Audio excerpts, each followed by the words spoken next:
제9시 기도 시간에 베드로와 요한이 성전에 올라갈새 나면서 못 걷게 된 이를 사람들이 메고 오니 이는 성전에 들어가는 사람들에게 구걸하기 위하여 날마다 미문이라는 성전문에 두는 자라. 그가 베드로와 요한이 성전에 들어가려 함을 보고 구걸하거늘 베드로가 요한과 더불어 주목하여 우리를 보라. 그가 그들에게서 무엇을 얻을까 하여 바라보거늘 은과 금은 내게 없거니와 내게 있는 이것을 내게 주노니 나사렛 예수 그리스도의 이름으로 일어나 걸으라. 오른손을 잡아 일으키니 발과 발목이 곧 힘을 얻고 뛰어서서 걸으며 그들과 함께 성전으로 들어가면서 걷기도 하고 뛰기도 하며 하나님을 찬송하니 모든 백성이 그 걷는 것과 하나님을 찬송함을 보고 그가 본래 성전 미문에 앉아 구걸하던 사람인 줄 알고 그에게 일어난 일로 인하여 심히 놀랍게 여기며 놀라니라. 성전 미문에 모인 사람들이라는 제목으로 은혜를 나누고자 합니다. 오늘 본문은 사도 베드로와 요한이 제9시 기도 시간에 성전에 기도하러 올라가는 중이었죠. 거기서 나면서 못 걷게 된 거린을 만나서 그를 고쳐주는 기적이 일어나게 된 사건이 기록되어 있습니다.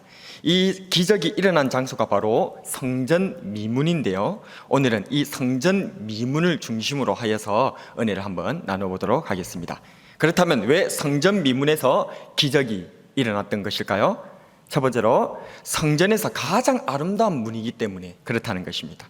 미문이라는 말은 한자로는 아름다울 미자를 씁니다. 그래서 아름다운 문이다 그 말입니다. 이 아름다운 문인 미문이 예루살렘 성전에 어떤 문을 가리키는 것인지는 학자들마다 의견이 분분하긴 합니다. 하지만 대체적으로 같이 동의하는 부분들은 니카노르 문이라고 하는 그런 문입니다. 역사가 요세푸스도 저 니카노르 문이 바로 이 미문일 것이다 라고 그렇게 얘기를 하죠. 저 미문의 그런 모습들을 보게 되면요 굉장히 아름답지요. 그러니까 미문입니다. 성전은 참 다 아름다워요. 그래서 예수님의 제자들조차도 이 헤롯 당시에 지어졌던 저 성전을 보면서 그 아름다움을 칭송했지 않습니까? 그러니까 모든 사람들이 사실 성전을 보면 굉장히 아름답게 생각합니다. 그런데 그 아름다운 성전 중에서도 특별히 아름다우니까 저 문의 이름을 미문이다, 아름다운 문이다 라고 그렇게 지칭을 한 것이죠. 역사가 요세푸스는 저 미문이 왜 아름답냐 하면 저것은 황동으로 그렇게 지어졌는데요, 다른 문들이 나무로 짓고 은이나 금으로 이렇게 입힌 것, 그런 거에 비해서 저렇게 황동으로 지어진 저 미문, 니카노르 문이야말로 가장 아름다운 문이다 라고 그렇게 표현했습니다. 그렇습니다. 그때 당시에 있었던 예수님 당시에도 아니면 또 신약 시대에 살아갔던 사람들도 여러 성전의 문들 중에서도 가장 아름다운 문으로 저 문을 지칭하면서 있었던 것이죠. 동서고금을 막론하고 사람들은 아름다운 것에 환호합니다. 아름다운 자연 경관을 보기 위해서 수많은 사람들이 여행을 오고 아름다운 미남이나 미녀는 금세 유명인이 되곤 합니다. 세계적인 미녀인 클레오파트라 7세인데 그 클레오파트라도에 얽힌 얘기도 있지 않습니까? 클레오파트라의 코의 높이가 1cm만 낮다 하더라도 세계의 역사가 바뀌었을 것이다. 그만큼 미모가, 아름다움이 권력이라는 것이죠. 아름답다라고 하는 것, 이것은 사람들이 주목하기 마련이고 그것에 사람들은 모이기 마련이라는 것입니다. 또 성전 미문에 사람들이 모인 것은 단지 그 아름다움을 구경하기 위해서만 모인 것은 아닙니다. 더 나아가서 사람들은 그 아름다움에 경외감을 느끼기 때문에 모이기도 한다는 거죠. 그래서 아름다운 것을 사람들이 보면 그냥 아름답다 이 정도로 끝나면 되겠는데 사람들은 거기에 더 지나서 나가기도 한다는 거죠. 어떻게 하는 겁니까? 거기에 신적인 경외감을 느끼기도 합니다. 그래서 그 아름다운 존재, 아름다운 건물, 아름다운 경관, 아름다운 사람에게 마치 하나님께 드리는 경배, 하나님께 대한 그러한 어떤 찬송을 그 아름다운 존재에게 바치는 것을 우리는 종종 보게 됩니다. 과거에서도 그렇고 오늘날 같은 경우에서는 가장 대표적인 것이 무엇이겠습니까? 우리 젊은이들이 아이돌이라든지 아니면 슈퍼스타, 셀럽 그런 사람들에게 막 추종하면서 몰려 들어가지 않습니까? 그들의 미모를 칭송하고 그들의 아름다움에 그냥 예쁘다 아름답다 수준이 아니라 절대적인 추종자가 되어져서 거기에 매몰되고 있는 모습들을 우리는 흔히들 보고 있지 않습니까? 과거에도 그렇고 오늘날에도 그러합니다. 이 아름답다라고 하는 것은 굉장히 위력적이고 굉장히 사람들을 이끄는 마력이 있고 또 그것을 신적인 것을 보게끔 하는 경외감이 들게끔 함으로 말미암아 거기에 손을 빌게 되는 그러한 일들이 종종 벌어지게 되는 것을 보게 된다는 것입니다. 그래서 이 아름다운 문, 이 성전 미문에 사람들이 그렇게 모이는 것입니다. 또 다른 부류가 있습니다. 이 나면서 걷지 못한 이 거린과 같은 사람입니다. 이 나면서 걷지 못한 거린은 성전의 아름다움을 보기 위해서 여기에 왔겠습니까? 아니면 성전의 아름다움에 대해서 거기에 마력에 취해가지고 손을 빌려고 여기에 왔겠습니까? 아닙니다. 이 사람은 단지 그 많은 사람들을 인하여 이 사람은 여기 오게 된 겁니다. 그 많은 사람들로 인하여서 자기가 뭔가 유익을 받을까 해서 나면서부터 안전병이었던 이 사람은 여기에 오게 된 것이죠. 이와 비슷한 사람들은 또 어떤 사람들이겠습니까? 이 성전 미문에 아마도 장사치들이 많이 있었겠죠. 상인들이 많이 있었을 것입니다. 관광 물품이라든지 그런 것들을 제작해놓고 그렇게 이 많은 사람들을 대상으로 뭔가 유익을 얻기 위해서 그 자리에 모이는 이러한 상인들도 있었을 것이고요. 또 다른 사람들은 또 어떻겠습니까? 이 많은 사람들 때문에 모인 사람들 중에는 바로 소매치기라든지 아니면 또 이렇게 도둑이라든지 그런 나쁜 마음을 품고 이 많은 사람을 대상으로 유익을 얻기 위해서 모인 그런 부류들도 있겠다 그 말입니다. 이 아름다운 문 미문이라고 하는 이곳에 어쨌든지 간에 어떤 목적을 가졌든지 간에 사람들이 많이 꼬여들고 모이고 있어요. 자기네들마다 각각의 다양한 그런 목적에 따라 소원을 따라서 이 사람들이 이 미문에서 뭔가 유익을 얻기 위해서 모여들고 있는 중에 있다는 것입니다. 왜요? 이 미문이 지금 아름답기 때문에. 다시 돌아서 왜 성전 미문에서 기적이 일어났을까요? 그것은 본격적인 말씀입니다. 주님께서 가장 아름다운 분이기 때문입니다. 한번 중요하니까 한번 따라하겠습니다. 주님께서 가장 아름다우신 분이기 때문입니다. 왜 이 성전 미문에서 하필이면 이런 기적이 일어날까요? 나면서부터 안전뱅이가 어떻게 걸어 일어나는, 뛰기도 하며 걷기도 하며 하나님을 찬미하는 이 놀라운 기적이 왜 하필 성전 미문에서 일어나냐는 거예요. 그것은 주님께서 가장 아름다운 분이시기 때문에 그래요. 요한복음 10장 7절에 보게 되면요, 예수님께서는 당신께서 성전에 하나님께로 들어가는 문이다라고 스스로를 소개하고 계시다는 것을 우리가 알 수가 있습니다. 내가 바로 문이라는 거예요. 그래서 가장 문 중에 아름답고 가장 뛰어난 문이 우리 예수님이시라는 사실을 믿으시는 여러분 되시기를 축복합니다.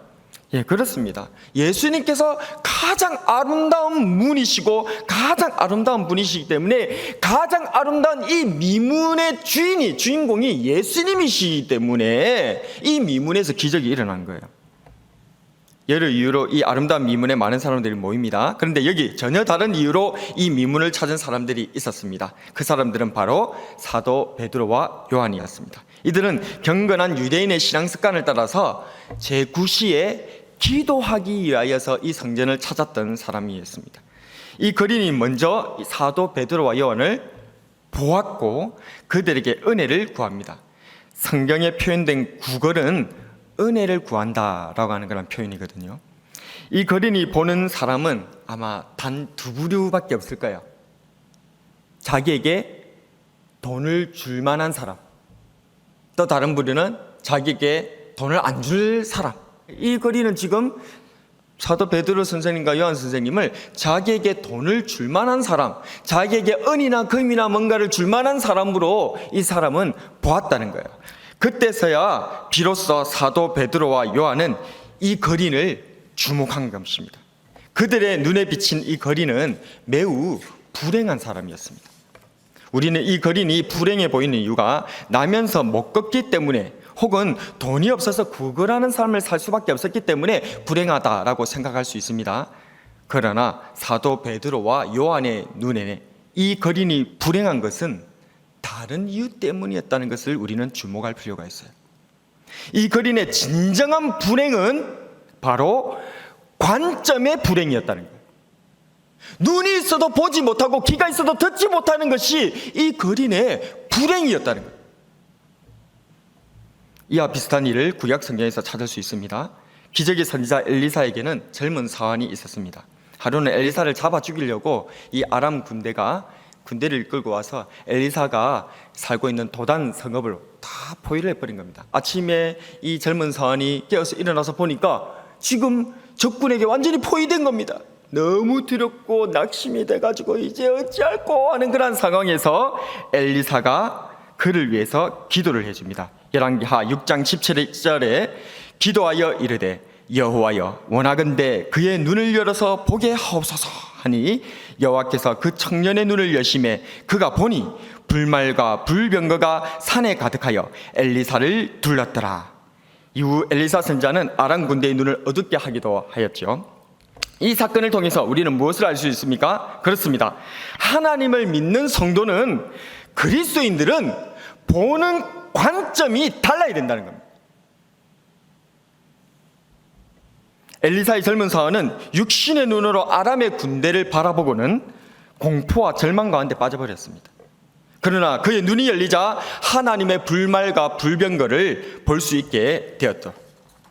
마찬가지로 오늘 본문의 이 거리는 사도 베드로와 요한을 단지 자신에게 은이나 금을 줄 수 있는 존재, 그 정도의 은혜를 베풀 수 있는 존재로 보았습니다.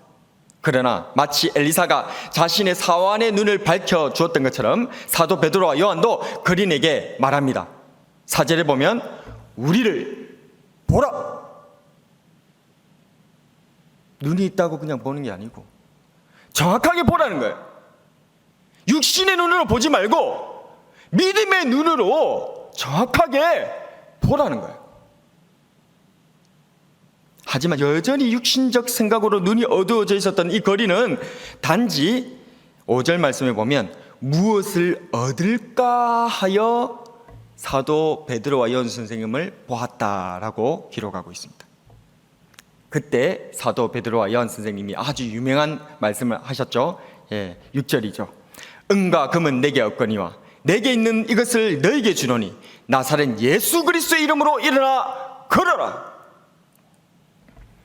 엘리사의 사환은 엘리사의 기도로 그의 눈이 단번에 밝아졌지만 이 강력한 사도 베드로와 요한 선생님의 선포 기도를 받고도 인생의 육신에 완전히 찌들어버렸던 이 나면서 안전뱅이였던 이 사람은 여전히 예수님을 볼 수가 없는 거예요. 가장 아름다운 문 앞에 서 있었던 사람이지만 가장 아름다운 문을 못 보고 있다는 거예요. 이 강력한 선포 기도에도 그 눈이 안 열리더라는 겁니다. 그래서 하나님의 특별한 은혜가 필요합니다. 과거 죄악의 땅 소돔 땅에 살고 있었던 롯이 그랬어요. 두 천사를 통해 소돔 땅이 심판받을 것을 전해 듣고도 롯은 그 삶에 찌들어서 이러지도 저러지도 못한 채 머뭇거릴 수밖에 없었어요.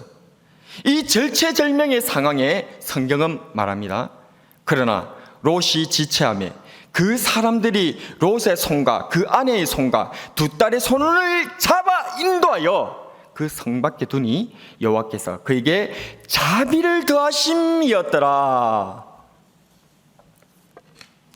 하나님의 강권적으로 손을 잡아 인도하시는 자비하심, 이 은혜, 아직도 세상에 찌들어 눈이 어두워 가장 아름다우신 분, 우리 구주 예수님을 보지 못하는 이 거린에게, 또한 오늘 살아가는 저와 여러분들에게 사도 베드로와 요한을 통해 특별한 은혜, 강권적인 은혜를 베풀어 주시는 것입니다. 7절 말씀 다 함께 같이 한번 읽어보겠습니다. 7절입니다. 읽습니다. 시작. 오른손을 잡아 일으키니 발과 발목이 곧 힘을 얻고. 그렇습니다. 롯을 잡아서 강끈하여서 그 소돔 땅에서 이끌어내셨던 하나님의 그 더하신 자비하심이 이 거린에게도 미처 눈이 열려지지 못하고 강건적인 사도들의 선포 기도에도 예수님, 가장 아름다우신 예수님을 보지 못하고 머뭇거리고 있는 이 거린의 손을 잡아서 일으켜버리는 놀란 하나님의 자비하심이 더하더라는 것입니다. 이 더하시는 자비하심의 은혜가 오늘 저와 여러분들에게도 임하게 될 줄로 믿으시기를 바랍니다. 우리가 그것을 기다려 이 자리에 오신 거예요. 우리는 우리의 육신에 찌들어서 우리의 눈이 가려워져서 하나님의 은혜의 말씀이 강단에서 선포되어져도 우리의 마음이, 우리의 눈이 밝아지지 못하고 여전히 그 가운데 찌들어 있는 것입니다. 마음이 결단을 이루지 못하는 것입니다. 마치 롯과 같이 그 소돔과 고모라 땅에 완전히 찌들어서 두 천사에 멸망당하고 심판당한다고 하는 그 소식을 전해 듣고도 머뭇 결단을 못 내리고 삶이 바뀌지 못하는 그런 머뭇거림이 비단 롯의 모습이겠습니까? 비단 이 성전 미문에서 구걸하고 있는 이 나면서부터의 안전뱅이의 모습이겠습니까? 저와 여러분들의 모습은 아닙니까? 하나님께서 잡아 일으켜주심을 믿으시기를 바랍니다. 이것이 바로 성도의 견인입니다. 하나님께서 가장 아름다우신 분 예수님께서 저와 여러분들을 강력하게 잡아 이끌어 주실 줄로 믿으시기를 바랍니다. 내가 확신하오니 사망이나 생명이나 천사들이나 권세자들이나 현재이나 장래이나 능력이나 높음이나 깊음이나 다른 아무 피조물이라도 우리를 우리 주 그리스도 예수 안에 있는 하나님의 사내에서 끊을 수 없으리라. 하나님께서 강력하게 잡아서 우리를 끌어주신다는 것입니다. 우리의 그 어떤 찌들은 그런 삶의 모습이랄지라도 우리 하나님께서 강권적으로 우리의 오른손을 잡아서 일으켜 주시기에 우리는 이 땅에서 구원받고 이 육신적인 삶에서 구원받아 가장 아름다우신 분 우리 구주 예수 그리스도를 우리의 눈으로 보고 그분을 따라가며 성전에서 뛰기도 하며 걷기도 하며 찬미하는 삶으로 바뀌게 될 줄로 믿습니다. 말씀을 정리하겠습니다. 우리는 이 성전 미문에 앉은 나면서 못 걷게 된 거린의 문제가 못 걷는 데 있다고 여겼습니다. 그러나 더 큰 문제가 바로 관점의 문제. 관점의 문제다. 가장 아름다우신 분이 누군지를 모르고 있다. 못 보고 있다. 성전 미문, 성전에서 가장 아름다운 문 앞에 있고도 거기에 매일매일 앉아서 은혜를 간구하고 있음에도 불구하고 그 성전의 가장 아름다운 문이신 예수님을 못 보고 있다. 그 관점의 문제였다. 이제 가장 아름다우신 분 예수님을 바라봅시다. 나를 강권하에서 이끌어 주실 능력의 하나님이신 예수님을 바라봅시다. 이제 더 이상 육신적 아름다움이 현혹되지 말고 가장 아름다우신 예수님을 보기 위해 주님께로 나오는 저와 여러분이 되기를 진심으로 소원합니다.